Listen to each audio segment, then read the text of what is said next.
Sabi ng mga nag-healthy living, gulay-gulay, pampahaba ng buhay. Pero ang pagkain ng masustansya, pwede nating pasarapin pa. Gaya ng mga ukoy na ito, na level up ang lasa. Ang kwentong good news na hatid na ang ukoy, eto't ihahain na namin. Ang ukoy na ito sa Tondo, Maynila, pinipilahan at binabalik-balikan. Ang ukoy kasi nila rito, crunchy na, siksik pa sa laman. Pinaliguan pa ng asin-kilig na suka. Talaga namang katakam-takam.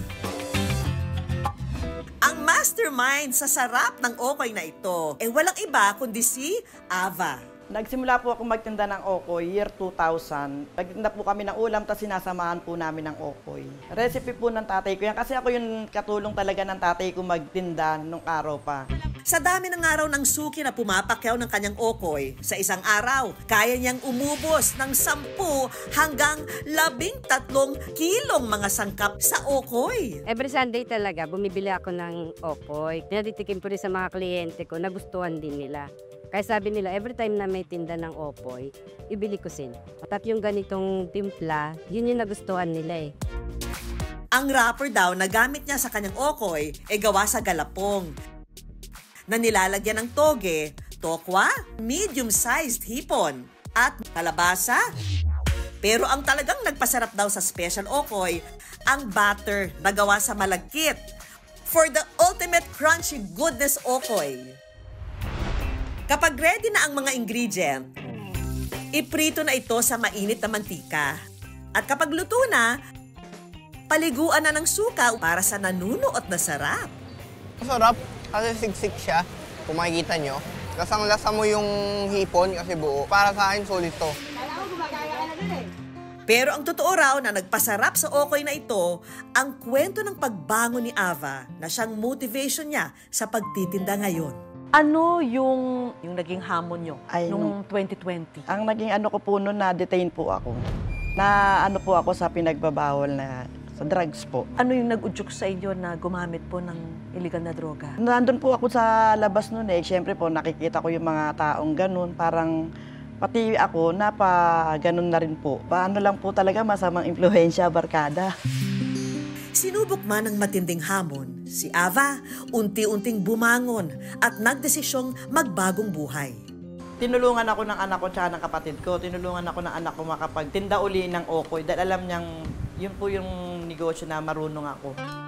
Makalipas ng 1 taon at 6 na buwan na nasa piitan, Okoy is back in business. At ang good news, nagsilbing aral ito sa kanya at ang tagumpay niyang tinatamasa sa maliit na negosyo, hindi na raw niya pakakawalan pa. Ano yung leksyon, ano yung gusto niyong mensahe na ipamahagi dun sa mga lulong sa illegal na droga? Tama na po kasi wala namang mangyayari. Paulit-ulit lang, hangga't may buhay, may pag-asa po.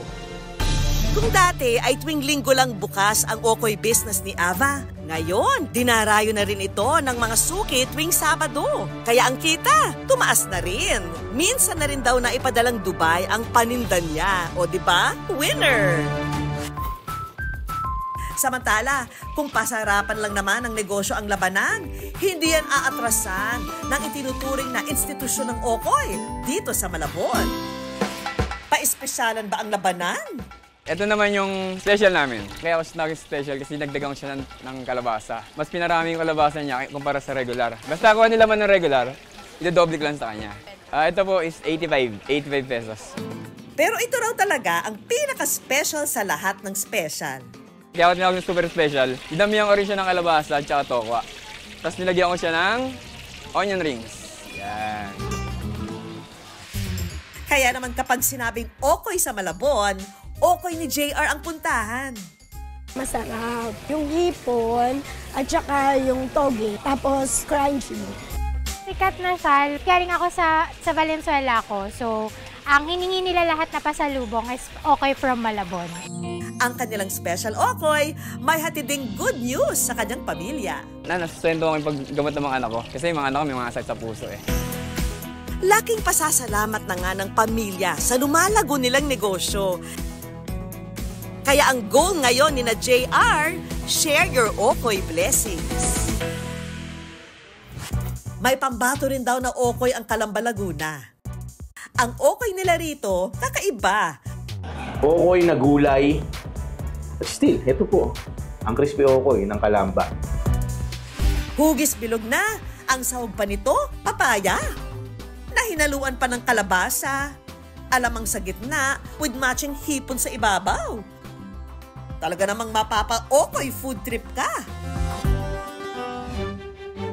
Sino mag-aakalang ang simpleng Okoy, may i-o-okay pa pala? Laway ang mga kwento sa likod nito, may dalang pag-asa sa ating mga puso. Oh, baka nagugutom na kayo. Okoy na to.